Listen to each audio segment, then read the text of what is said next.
There is a video circulating right now that tells retirees they have until January 1st to move 7 specific assets or the IRS will personally take $45,000 out of their retirement.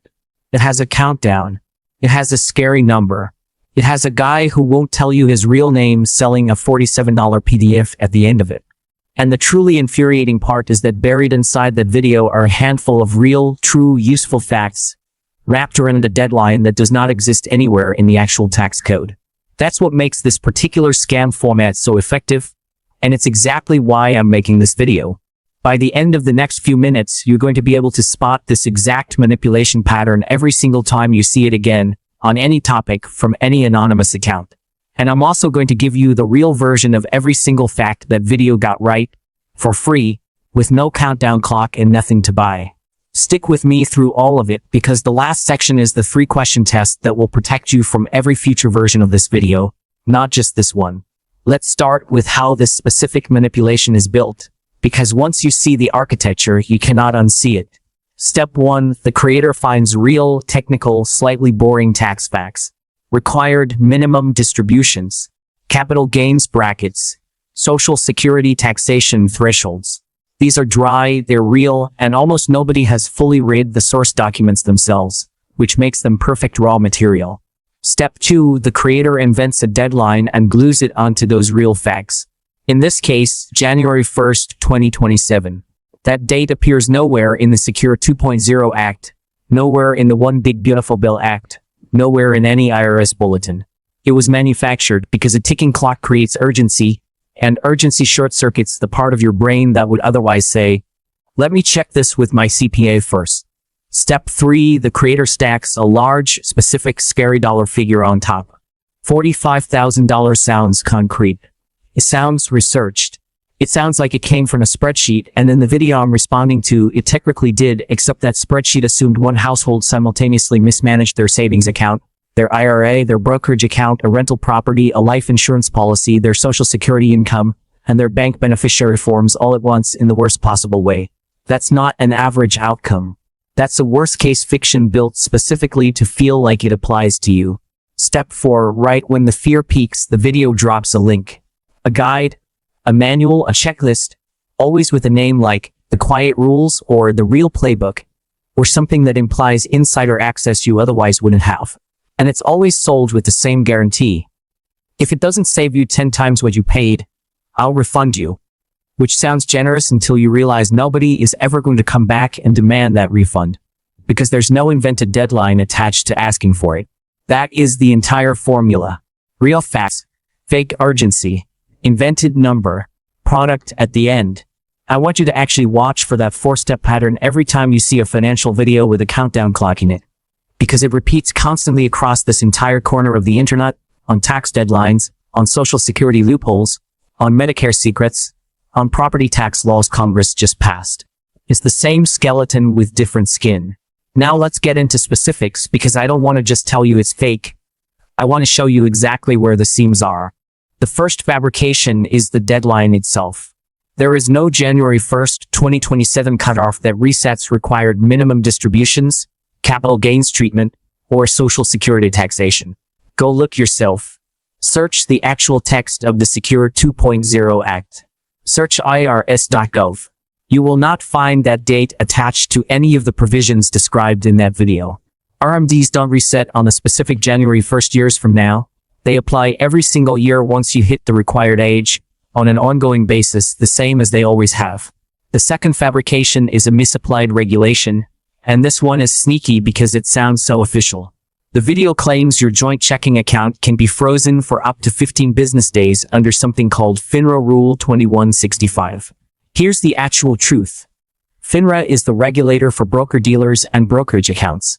It has zero authority over a checking account at your local bank.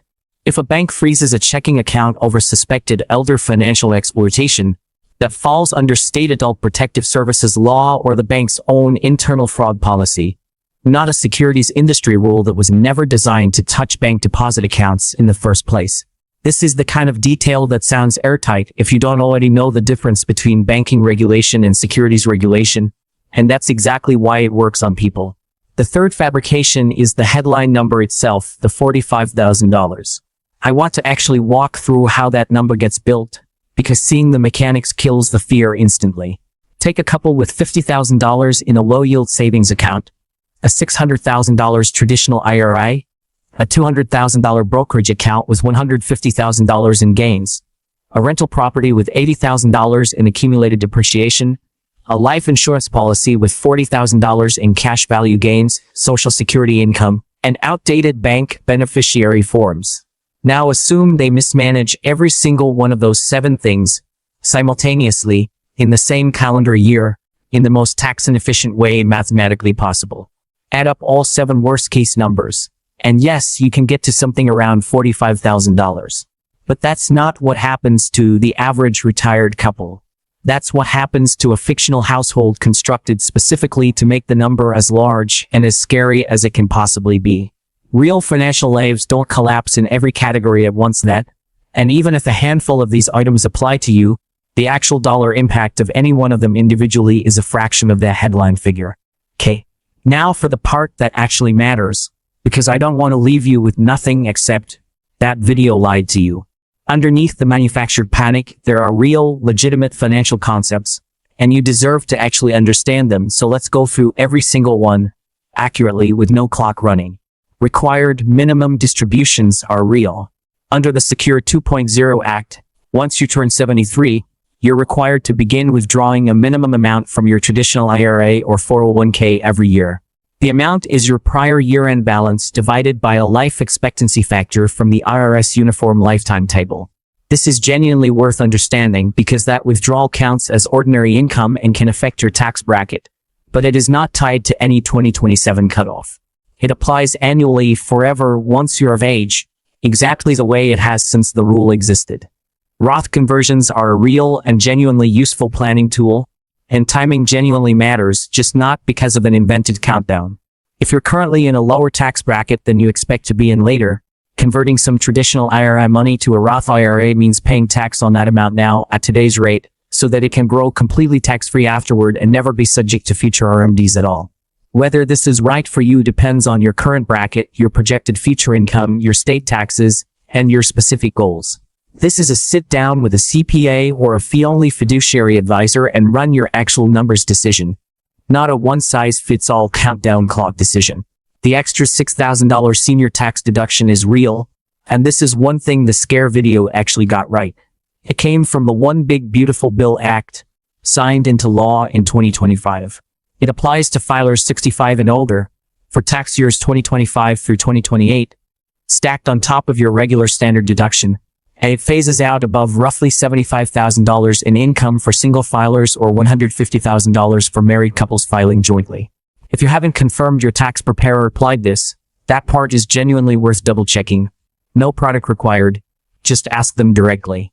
Social Security taxation is real, and it is one of the more legitimately maddening quirks in the entire tax code. The income thresholds that determine how much of your Social Security benefit becomes taxable were set back in 1983, at $25,000 and $34,000 for single filers, $32,000 and $44,000 for married couples, and they have never once been adjusted for inflation since. That means a growing share of ordinary retirees, people with nothing more than a modest pension and a normal-size IRA, cross those thresholds automatically and end up with 50% or even 85% of their Social Security benefits subject to federal income tax. This is genuinely underappreciated, it's genuinely frustrating, and it's completely real. No invented deadline needed to make it worth understanding. The 0% long-term capital gains bracket is also real. For 2026, married couples filing jointly can realize long-term capital gains completely tax-free at the federal level if their total taxable income stays under roughly $98,900. If you're near that line in a given year, there can be a real strategic benefit to intentionally realizing some gains while you're under the threshold. This opportunity resets every single year with the New Year's tax brackets, the same as it always has. It doesn't vanish at midnight on some manufactured date. It simply moves with the annual bracket adjustments, the way every bracket in the tax code does. 1031 exchanges for investment real estate are real, and the mechanics described in that video were actually accurate.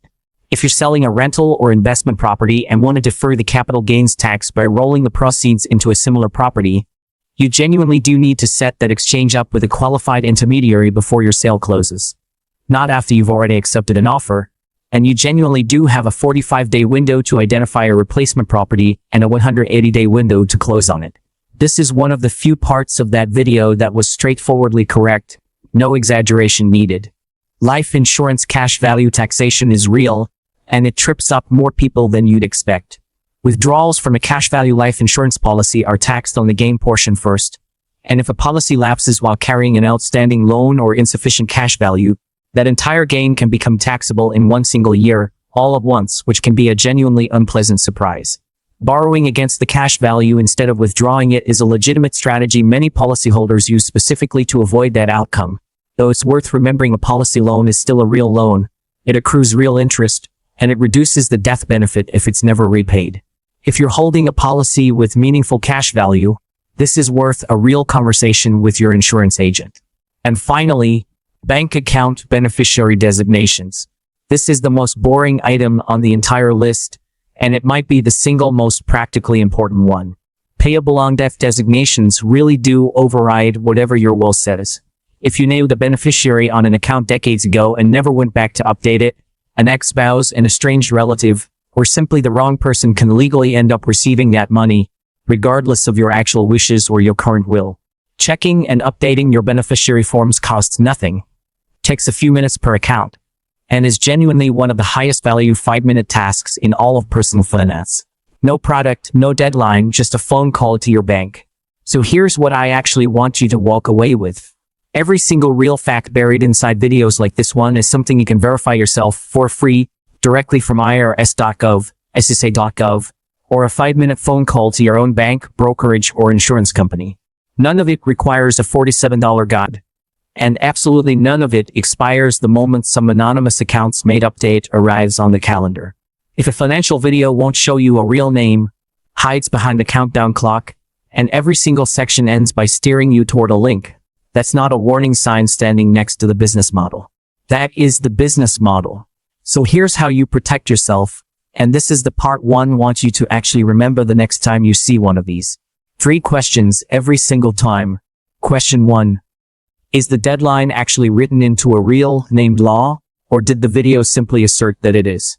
You can search the actual legislation by name yourself, the Secure 2.0 Act, the One Big Beautiful Bill Act, whatever it is, and see with your own eyes whether the specific date being pushed on you genuinely appears anywhere in it. Question 2.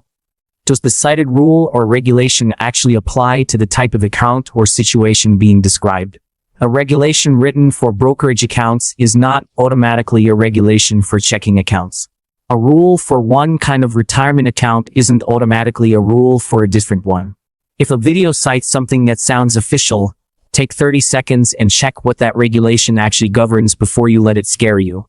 Question 3, and this is the one that cuts through almost everything. Who benefits if you act right now out of fear instead of slowing down? If the honest answer is, the person who just told me I'm about to lose $45,000. That's your answer. Slow down. If you genuinely want help with required minimum distribution timing, Roth conversion strategy, capital gains harvesting, a real estate sale, or getting your beneficiary designations in order, the actual right move is the unglamorous one. A fee-only fiduciary financial advisor, who is legally obligated to act in your interest rather than sell you a product, or a CPA who can sit down and run your specific actual numbers. Not an anonymous account with a countdown clock and a guide waiting behind a paywall. If this helps you see through one of these videos, or if you've got a parent, a grandparent, or a friend who watches a lot of this exact kind of content, send them this one before you send them anything with a checkout page attached. The best defense against manufactured urgency was never a paid guide. It was just knowing ahead of time that real law doesn't come with a countdown clock, and it definitely doesn't come with a link at the bottom of the page. One last thing, because I think it matters more than the fact check itself. The people targeted by videos like this one are almost always the same people.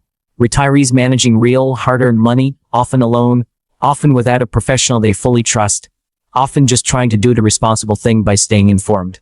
That instinct, wanting to understand your own finances instead of ignoring them, is a good one. It's the exact same instinct that made you click on that original video in the first place. The problem was never that you wanted to learn something. The problem is that someone took that honest instinct and weaponized it into a countdown clock and a sales page. You don't need being curious about your own money. You just need to know that the real answers are already sitting on irs.gov, on ssa.gov, in a phone call to your bank, or in an hour with a fiduciary advisor, and every one of those is free of charge and free of fear. Keep asking the questions. Just stop letting a stranger's fake deadline be the one deciding when you're allowed to get the answers.